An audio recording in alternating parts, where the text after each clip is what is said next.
जय श्री कृष्णा। आप सभी को 10वें दिन के श्राद्ध की ढेरों शुभकामनाएं। प्रिय भक्तों, आज श्राद्ध मास में 10वें दिन का श्राद्ध कर्म किया जा रहा है। इस अवसर पर आपको अवश्य ही सुनना चाहिए श्रीमद् भागवत गीता का 7वां अध्याय। श्रीमद् भागवत गीता का यह 7वां अध्याय आत्मा की तृप्ति के लिए, मुक्ति के लिए और उसकी शांति के लिए अत्यंत ही आवश्यक होता है। शास्त्र कहते हैं कि यदि मनुष्य गीता के 7वें अध्याय का श्रवण करके उसका पुण्य अपने पितरों को अर्पित करता है तो इससे उसके पितृ तृप्त होते हैं और वो चाहे कहीं किसी नरक में ही क्यों ना पड़े हों, वहां से भी उनको मुक्ति प्राप्त हो जाती है। इसीलिए गीता का यह 7वां अध्याय श्राद्ध पक्ष में आपको प्रतिदिन सुनना चाहिए और इसका पुण्य अपने पितरों को अर्पित करना चाहिए। किस प्रकार से आप पुण्य पितरों को अर्पित करेंगे, इसकी सुनने की विधि क्या है, जल किस प्रकार से देना है और जल में कौन कौन सी वो वस्तुएं हैं जो आपको अवश्य रूप से डालनी हैं, ये संपूर्ण जानकारी इस वीडियो के माध्यम से आपको बताई जाएगी और फिर हम पाठ आरंभ करेंगे। पाठ आरंभ करें उससे पहले आपसे निवेदन है कि यह श्रीमद् भागवत गीता का पावन पुनीत वीडियो है। कृपया वीडियो को एक बार लाइक अवश्य कर दीजिएगा। परमेश्वर श्री कृष्ण की कृपा से आपके पितरों की मुक्ति हो, वो तृप्त हो, उन्हें गौलोक में स्थान मिले। इसके लिए कमेंट बॉक्स में अवश्य लिखिएगा जय श्री कृष्णा, जय पितृदेव। भगवान वासुदेव की कृपा से अवश्य ही उन्हें गौलोक प्राप्त होगा। आप देख रहे हैं देवभूमि ज्योतिष संस्थान का प्रतिष्ठित YouTube चैनल देवभूमि धार्मिक। हम यहाँ पर सभी व्रत और त्योहारों की सही शास्त्रीय जानकारी प्रदान करते हैं। ज्योतिष शास्त्र और पंचांग के आधार पर आपको बताते हैं कि कौन सी तिथि कब है, व्रत आदि कब करना है, क्या विधि है, क्या नियम है और क्या गलती नहीं करनी है।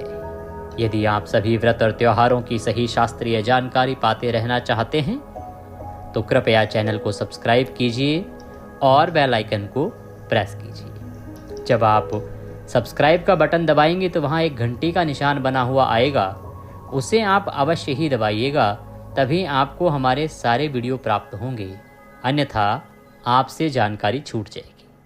तो प्रिय भक्तों, चैनल को सब्सक्राइब करें और बेल आइकन को प्रेस करें। आइए जानकारी आरंभ करते हैं। बात करते हैं श्रीमद् भागवत गीता 7वें अध्याय की महिमा की और फिर हम पाठ आरंभ करेंगे विधि बताते हुए।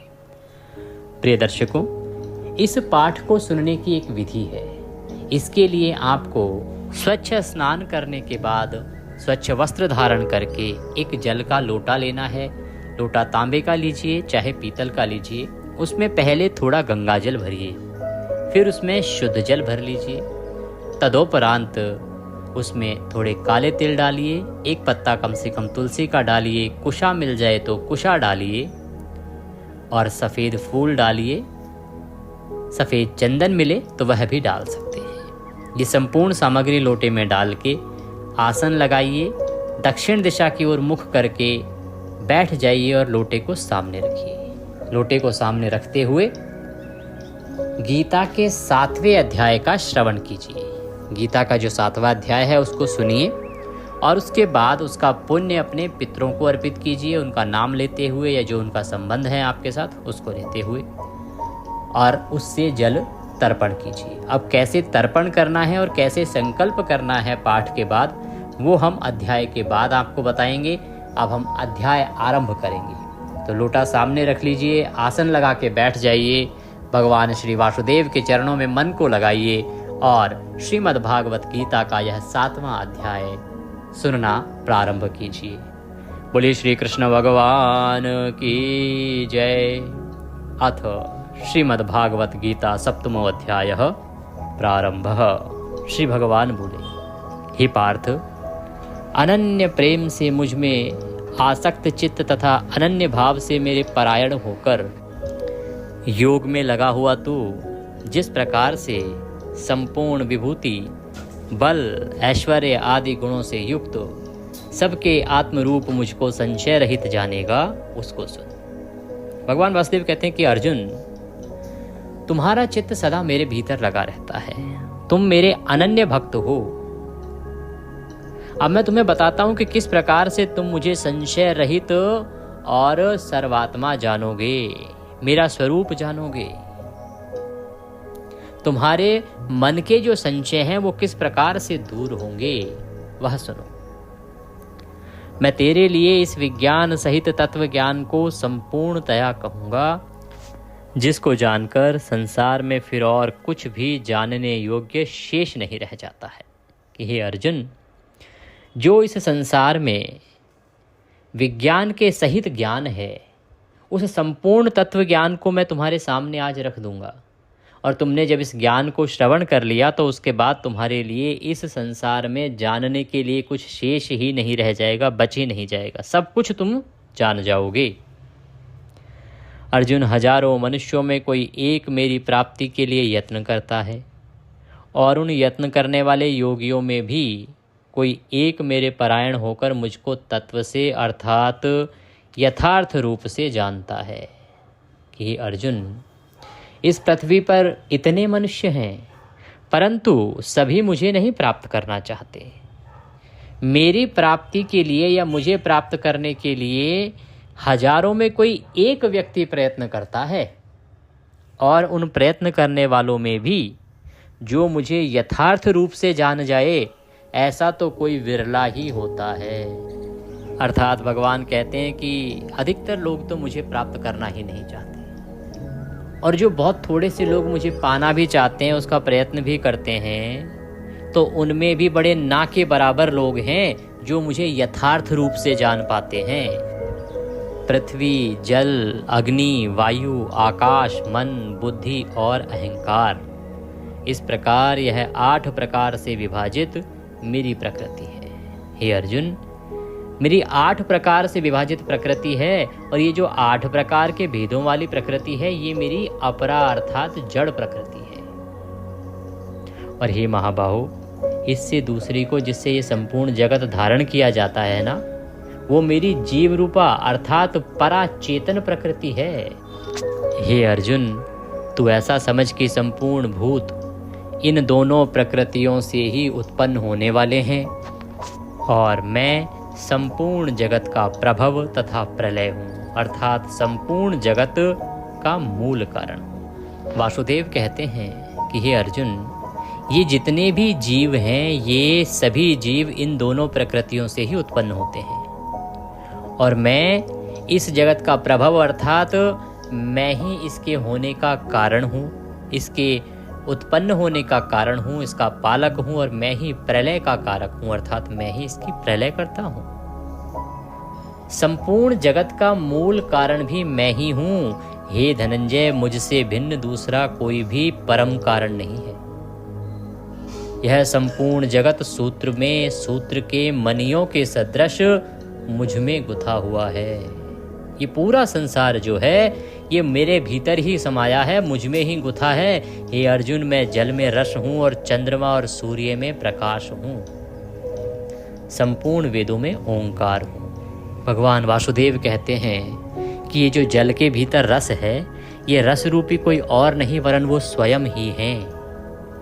और चंद्रमा तथा सूर्य जो प्रकाश देते हैं, जो चमकते हैं, उनका जो प्रकाश है वो भी भगवान वासुदेव के ही कारण है। और संपूर्ण वेदों में जिस ओंकार की चर्चा होती है, जिसे सर्वश्रेष्ठ, सर्वोत्तम, सर्वशक्तिशाली कहा गया है, वो ओंकार भी कोई और नहीं, स्वयं वासुदेव है। आकाश में जो शब्द गूंजते हैं उनका कारण भी भगवान वासुदेव हैं, और पुरुषों में जो पुरुष तत्व है वह पुरुष तत्व भगवान वासुदेव ही हैं। भगवान कहते हैं, मैं पृथ्वी में पवित्र गंध और अग्नि में तेज हूँ। पृथ्वी में जो महक होती है ना, पृथ्वी की मिट्टी को अगर देखेंगे तो उसमें एक महक होती है, वो महक भगवान के ही कारण है। और अग्नि जिस तेज से जलाती है वह तेज भी भगवान वासुदेव ही है। अग्नि की वह जलन भी भगवान वासुदेव ही है। तथा संपूर्ण भूतों में उनका जीवन हूँ और तपस्वियों में तप हूँ। हे अर्जुन, ये जितने भी प्राणी समुदाय हैं ना, इन सब का जो जीवन है वो मैं ही हूँ, और जो तपस्वियों के भीतर तप होता है वह तप नामक तेज भी मैं ही हूँ। हे अर्जुन, तू संपूर्ण भूतों का सनातन बीज मुझको ही जान, मैं बुद्धिमानों की बुद्धि और तेजस्वियों का तेज हूँ। भगवान वासुदेव कहते हैं कि इस चराचर जगत में जितने भी जीव हैं उन सब का बीज जिससे वो जीव उत्पन्न हुए हैं वो स्वयं वासुदेव ही है, और वो ही बुद्धिमानों की कुशाग्र बुद्धि हैं, और तेजस्वियों में जो तेज रूप हैं वो भी स्वयं वासुदेव ही हैं। हे भरतश्रेष्ठ, मैं बलवानों का आसक्ति और कामनाओं से रहित बल अर्थात सामर्थ्य हूँ। जो बलवानों के भीतर कामनाओं से रहित जो बल होता है वह स्वयं नारायण है, और सब भूतों में धर्म के अनुकूल अर्थात शास्त्र के अनुकूल काम भी स्वयं वासुदेव ही हैं। और भी जो सत्व गुण से उत्पन्न होने वाले भाव हैं और जो रजोगुण से तथा तमोगुण से होने वाले भाव हैं उन सबको तुम मुझसे ही होने वाले हैं ऐसा जान, परंतु वास्तव में उनमें मैं और वे मुझ में नहीं है। ये अर्जुन, ये जो 3 गुण है ना, तम रज सत, इन 3 गुणों के फेर में यह सृष्टि है, और लोगों को यह समझना चाहिए कि ये तीनों गुण मुझ में नहीं है।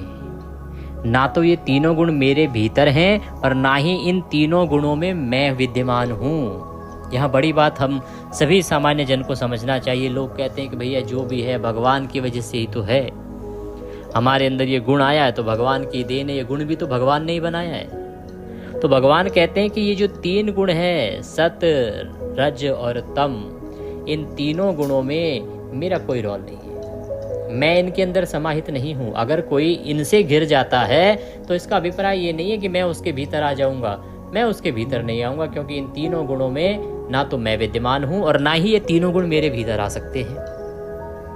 गुणों के कार्य रूप सात्विक, राजस और तामस, इन तीनों प्रकार के भावों से यह सारा संसार प्राणी समुदाय मोहित हो रहा है।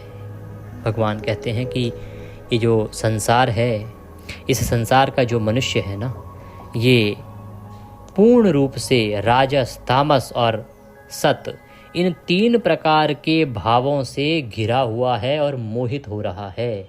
अर्थात इन सबके भीतर ही पूरा संसार डूबा हुआ है। इन तीनों गुणों ने एक प्रकार से मकड़ जाल बुन दिया है। इसीलिए इन तीनों गुणों से परे मुझ अविनाशी को नहीं जानता। अब क्योंकि ये संसार इन तीनों गुणों में डूबा हुआ है और ये तीनों गुण मेरे भीतर हैं नहीं, इसीलिए ये जो मनुष्य हैं ये मुझ अविनाशी को नहीं जानते। क्यों? क्योंकि यह अलौकिक अर्थात अति अद्भुत त्रिगुणमयी मेरी माया बड़ी दुस्तर है। ऐसा इसलिए अर्जुन, क्योंकि ये जो माया है ना, त्रिगुणमयी मेरी माया है, ये बड़ी ही कठोर है। इसने इस प्रकार से सबको मोह जाल में फंसा लिया है कि सब इसी में डूब गए हैं। किसी को धन चाहिए, किसी को स्त्री सुख चाहिए, किसी को राजपाठ चाहिए, ऊंचा नाम चाहिए, सब इसी के भीतर डूबे हुए हैं, इन गुणों के भीतर ही डूबे हैं और इन गुणों में ही डूब जाने के कारण भगवान को पहचान ही नहीं पाते हैं। वो कहते हैं कि इस माया के कारण सबकी आंखों पर पर्दा पड़ा रहता है, परंतु जो पुरुष केवल मुझको ही निरंतर भजते हैं वे इस माया का उल्लंघन कर जाते हैं और इस संसार से तर जाते हैं। कि हे अर्जुन, इसके बाद भी कुछ लोग होते हैं जो इस माया को पार कर जाते हैं क्योंकि वो मुझे भजते हैं, और जो मुझे भजते हैं उन पर इस माया का प्रभाव नहीं होता। वो इस माया को उल्लंघन कर जाते हैं और इसीलिए वो इस संसार से तर जाते हैं, अर्थात उनकी मुक्ति हो जाती है।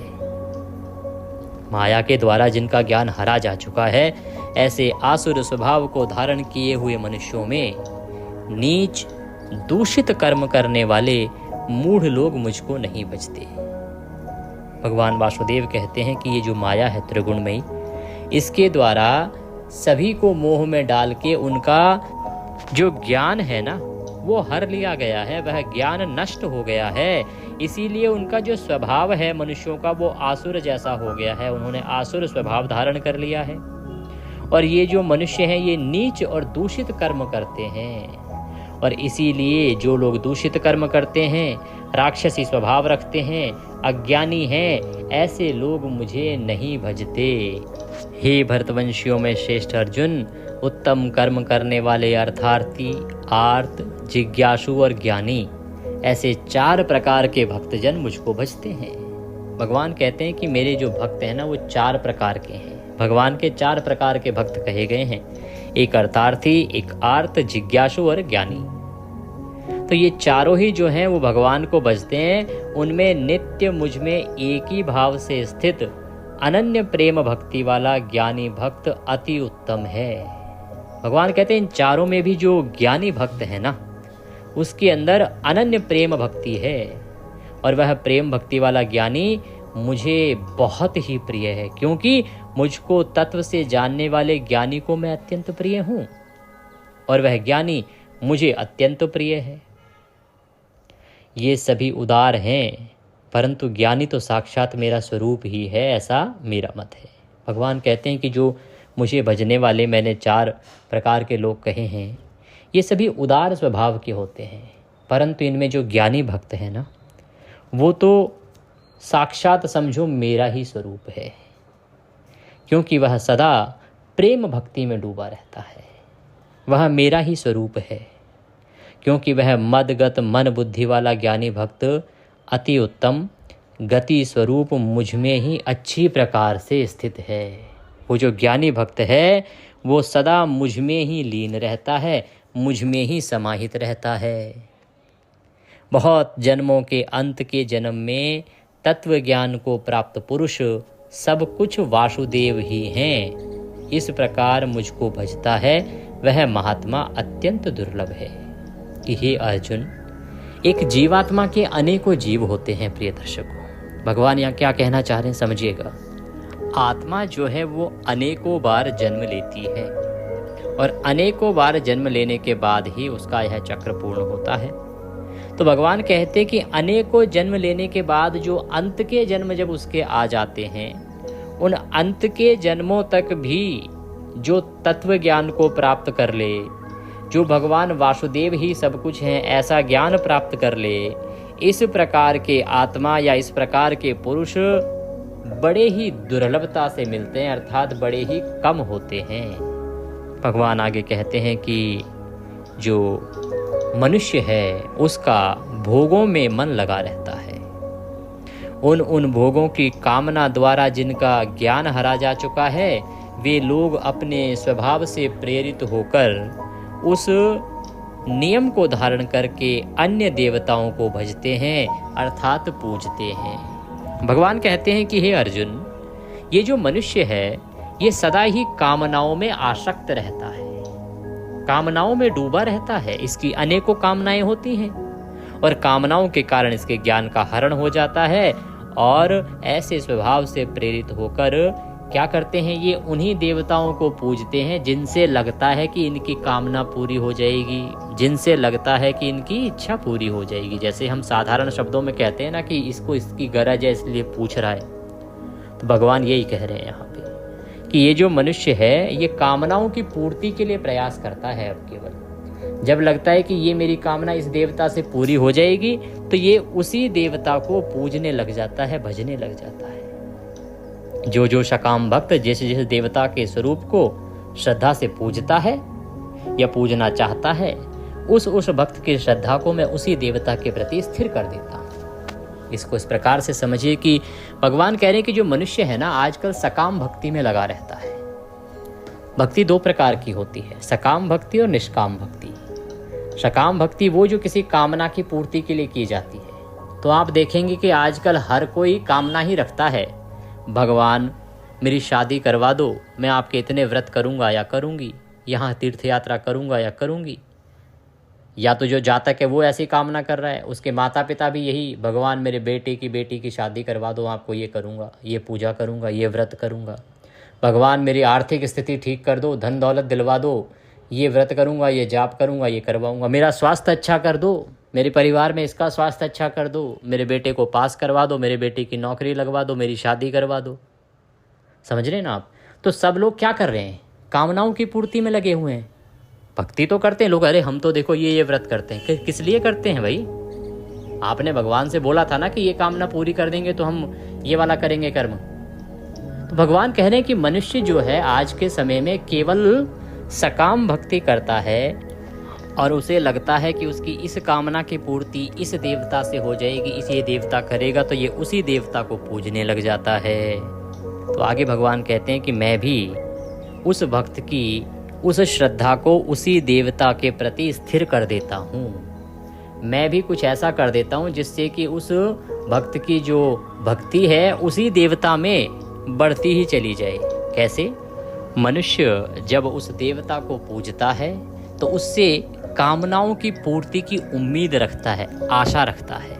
तो वह पुरुष उस श्रद्धा से युक्त होकर उस देवता का पूजन करता है। उसको आशा होती है कि ये कामना इस देवता के द्वारा पूरी हो जाएगी और इसीलिए वो भक्ति करता है। उस देवता से मेरे द्वारा ही विधान किए हुए उन इच्छित भोगों को निसंदेह प्राप्त करता है।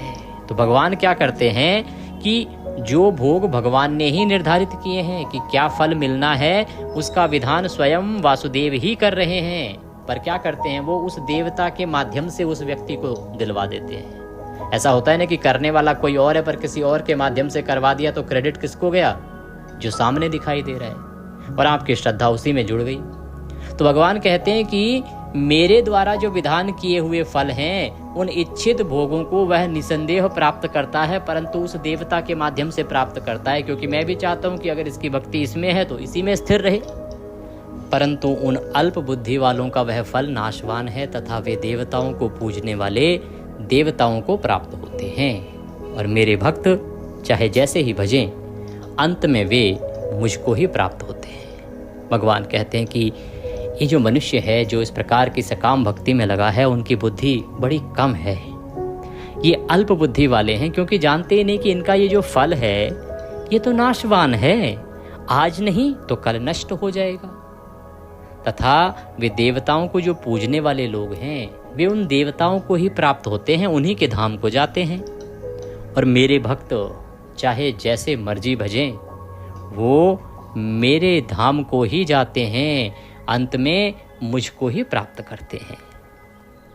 बुद्धिहीन पुरुष मेरे अनुत्तम अविनाशी परम भाव को न जानते हुए मन इंद्रियों से परे मुझ सच्चिदानंदन घन परमात्मा को मनुष्य की भांति जन्म कर व्यक्ति भाव को प्राप्त हुआ मानते हैं।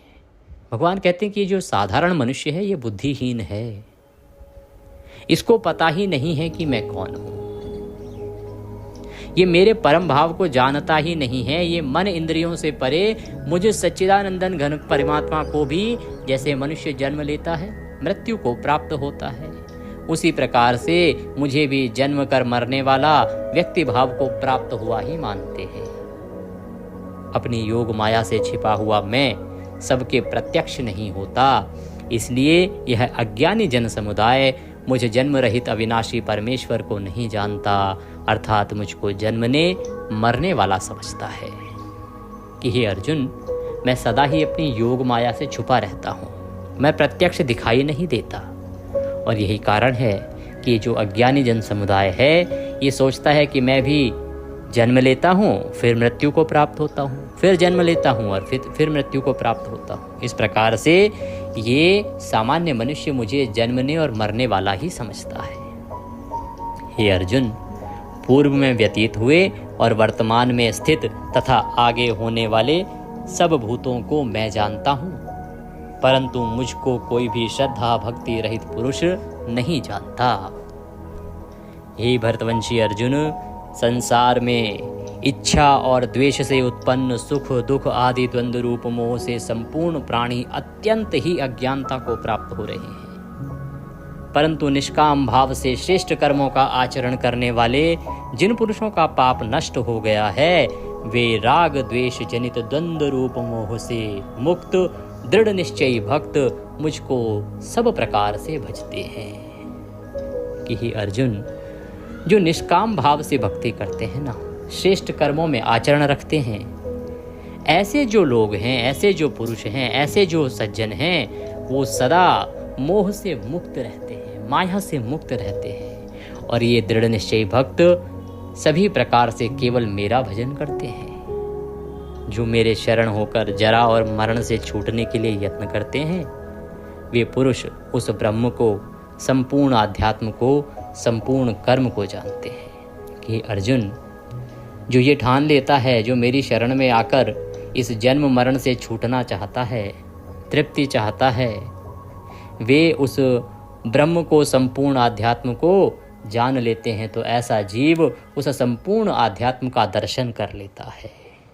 जो पुरुष अधिभूत, अधिदैव के सहित तथा अधियज्ञ के सहित मुझे अंत काल में भी जानते हैं, वे युक्ति चित्त वाले पुरुष मुझे जानते हैं, अर्थात प्राप्त हो जाते हैं। हे अर्जुन, यदि कोई शुद्ध चित्त के साथ अंत काल में भी, अंतिम समय में भी मेरा नाम जप लेता है, मुझे स्मरण कर लेता है, तो वह इस संसार से तर जाता है, उसकी आत्मा तृप्त हो जाती है। ओम तत्सदिति श्रीमद्भागवत उपनिषदसु ब्रह्म विद्यायाम योग शास्त्रे श्री कृष्ण अर्जुन संवादे ज्ञान विज्ञान योगो नाम सप्तमो अध्याय संपूर्णः। बोलिए कृष्ण भगवान की जय। इसी के साथ ये अध्याय यहाँ पूर्ण होता है। अब आप भगवान को नमस्कार करके और लोटा हाथ में उठा लीजिए और भगवान से प्रार्थना कीजिए कि हे भगवान वासुदेव, हमने ये जो गीता का 7वां अध्याय सुना है, इससे जो भी पुण्य प्राप्त होता है वह संपूर्ण पुण्य मैं अपने अमुक पितरों को अर्पित करता हूँ। आप अपने पितरों का नाम ले सकते हैं, जो आपका उनके साथ संबंध है वह बोल सकते हैं, और अगर सभी पितरों को अर्पित कर रहे हैं तो सर्वे पितृ बोल सकते हैं कि सभी पितरों को आप ये पुण्य अर्पित कर रहे हैं। वस्तुतः ऐसा कीजिए कि जिस जिस तिथि पर जिस जिस पितृ का श्राद्ध है उसको उस दिन का फल प्रदान कीजिए, और जिन तिथियों पर किसी का नहीं है उन तिथियों पर सभी को गीता जी के इस अध्याय का फल प्रदान कीजिए। इस प्रकार से आप संकल्प कर सकते हैं, उत्तम रहेगा। संकल्प करने के बाद आप इस जल से तर्पण करेंगे। एक बड़ा पात्र ले लीजिए, आपके सीधे हाथ में अंगूठा और उंगली के बीच का जो क्षेत्र है वो तर्पण क्षेत्र कहलाता है, पितृतीर्थ है। वहाँ से आपको तर्पण करना है, जल जो है दूसरे पात्र में छोड़ना है और अपने पितरों से प्रार्थना करनी है कि हे मेरे पितृ देवों, ये गीता का 7वें अध्याय का पुण्य मैं आपको अर्पित कर रहा हूँ और यह जल तर्पण आपके निमित्त कर रहा हूँ। आप इस जल को स्वीकार करो, ग्रहण करो और तृप्त हो। मैं मंत्र पढ़ता हूँ, इसको पढ़ते हुए बोलते हुए तर्पण कीजिएगा। ओम ह्रीं श्रीं क्लीं स्वधा देव्यै स्वाहा। ओम ह्रीं श्रीं क्लीं स्वधा देव्यै स्वाहा। यह मंत्र बोलते हुए जल तर्पण कीजिए। ये जल कुतुब काल के समय, जो लगभग पूरे भारत में 11:30 से 12:15 के बीच में ही होता है, उस समय पर पीपल में डालिएगा। जिस दिन रविवार का दिन हो उस दिन न डालिएगा पीपल में, अन्य किसी वृक्ष में डाल सकते हैं। पीपल को जल अर्पित कीजिएगा और अपने पितरों से निवेदन कीजिएगा कि हे मेरे पितरों, आप तृप्त हो और मेरे जीवन के जो संकट हैं इनसे मेरी रक्षा करो। आप इस प्रकार से ये कर्म कीजिए, प्रतिदिन कीजिए। श्राद्ध पक्ष में तो सर्वोत्तम है, अन्यथा तिथि पर तो अवश्य कीजिए। और प्रति माह महीने में 4 दिन, अमावस्या, पूर्णिमा और दोनों एकादशी, थोड़ा सा समय निकालिए। ये एक ऐसा काम है जो आपके घर में भंडारे भर देगा, आपके जीवन के सारे कष्टों का नाश कर देगा। अगर आपने इसको करके दिया 1 साल तो करिए, इसको करके देखिए, आपको अवश्य लाभ मिलेगा। अगर दक्षिणा स्वरूप कुछ भी हमें भेजना चाहते हैं तो आपके स्क्रीन पर नंबर आ रहा होगा, उस पर भेज सकते हैं। और एक बार कोड भी आ रहा है, हमने डाला है, बार कोड पर भेज सकते हैं, क्योंकि नंबर पर कई बार फेल हो जाती है पेमेंट, तो हमने बार कोड दिया है। इस बार कोड को स्कैन करके भी आप दक्षिणा आदि हमें भेज सकते हैं। व्रत वाला मंजन यदि प्राप्त करना चाहते हैं तो व्हाट्सएप पर संपर्क कीजिएगा, वहाँ आपको संपूर्ण जानकारी प्रदान कर दी जाएगी। भगवान सब पर कृपा करें। हरे कृष्ण।